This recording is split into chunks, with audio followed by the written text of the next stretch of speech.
Hibiscus rosa-sinensis, known colloquially as Chinese hibiscus, China rose, Hawaiian hibiscus, rose mallow and shoeblack plant, is a cultigen of tropical hibiscus, a flowering plant in a Hibisceae tribe of the family Malvaceae.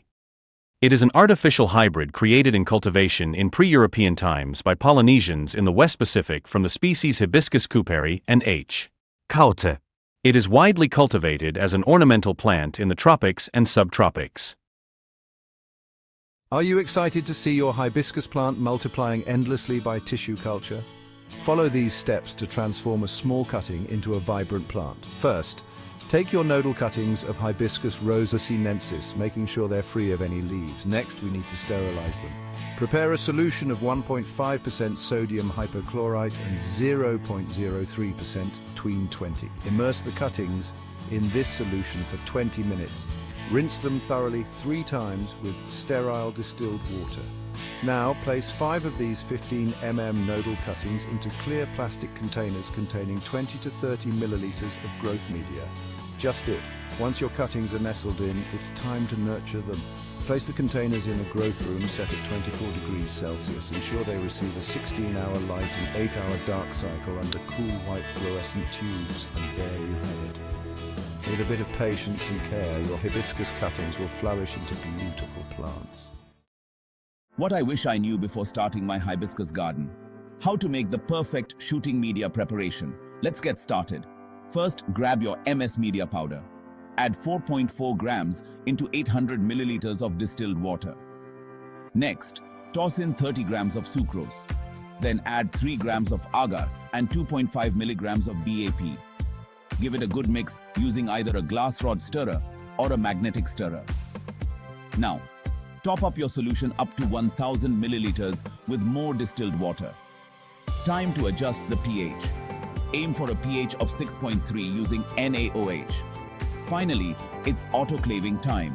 Set your autoclave to 121 degrees Celsius at 15 psi for 20 minutes. And there you have it. Your MS media is ready to help your hibiscus plants grow strong and healthy. It's same like making shooting media, so let's make rooting media recipe also. First, grab a clean container and pour in 800 milliliters of distilled water. Now add 4.4 grams of MS media and 30 grams of sucrose. Give it a good stir until everything is dissolved. Next, sprinkle in 3 grams of agar and 3 milligrams of NABA. Keep stirring until the mixture is smooth. Time to top it off. Add more distilled water to make the total volume up to 1000 milliliters. This ensures your rooting media has the right consistency. Now, adjust the pH to 6.3 using NaOH. This step is crucial for healthy root development. Finally, pour the mixture into containers suitable for autoclaving. Sterilize at 121 degrees Celsius and 15 psi for 20 minutes. And there you have it. Your perfect hibiscus rooting media is ready. Plant tissue culture is a revolutionary technique enabling the rapid propagation of desirable plant varieties. It involves growing plantlets in a controlled, sterile environment, often referred to as in vitro. While this method offers numerous advantages, the transition from the in vitro environment to the outside world can be challenging for these delicate plantlets. This process, known as acclimatization, is crucial for the plantlet's survival and future growth. Acclimatization involves gradually exposing the plantlets to the natural environment, allowing them to adapt to fluctuating humidity, temperature, and light conditions. This transition must be carefully managed to ensure the plantlets thrive. This essay will guide you through the critical steps involved in successfully acclimatizing hibiscus plantlets, focusing on a step-by-step approach that emphasizes clarity and simplicity. By understanding and implementing these steps, you can significantly improve the success rate of your plant tissue culture endeavors and ensure the healthy development of your hibiscus plantlets.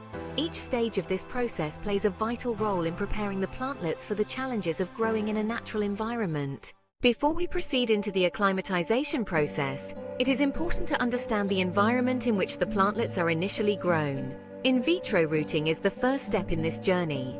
Plantlets are typically grown in a specialized medium within sealed containers. This medium provides all the necessary nutrients and hormones required for growth. This controlled environment ensures optimal conditions for root development. The containers are kept in a propagation room with carefully regulated temperature, humidity, and light.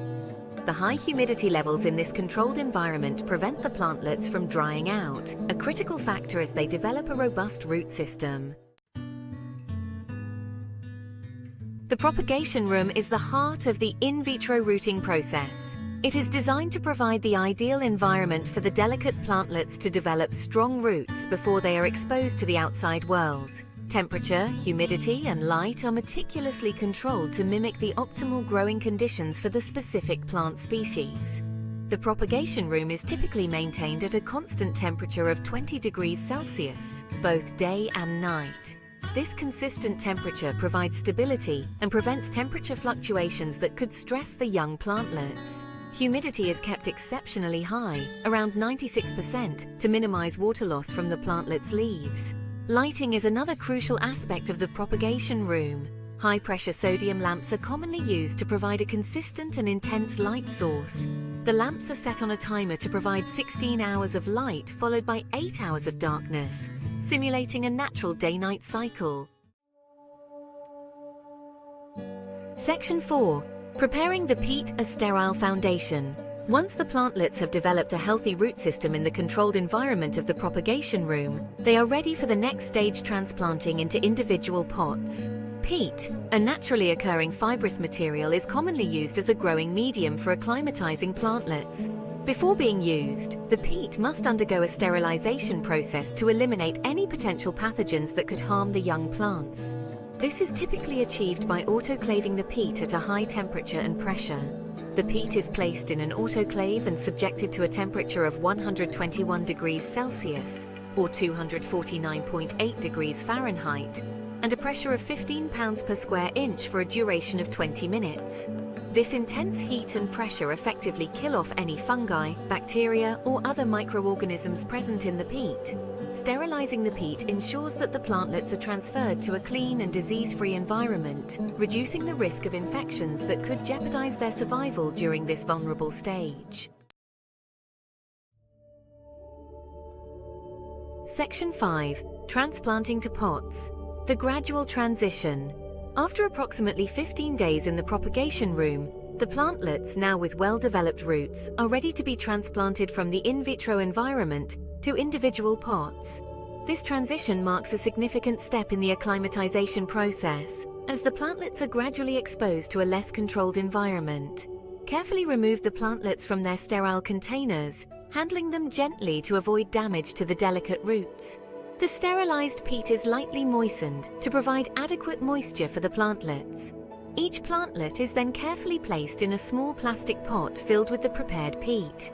The pots are then moved to a greenhouse where the humidity is still relatively high but lower than the propagation room, typically around 70%. This gradual reduction in humidity helps the plantlets to acclimatize to a less humid environment, preparing them for the conditions they will eventually experience outdoors.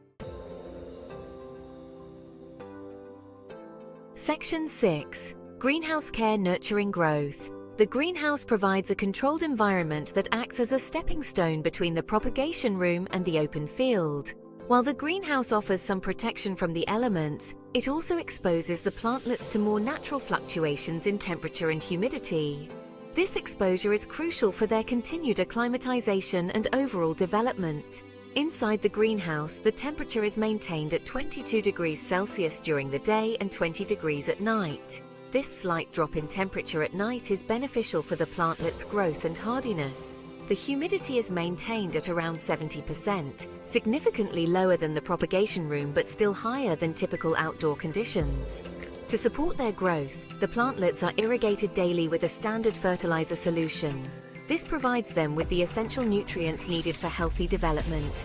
The gradual decrease in humidity and the provision of nutrients through fertilization encourage the plantlets to develop stronger, more resilient leaves and stems.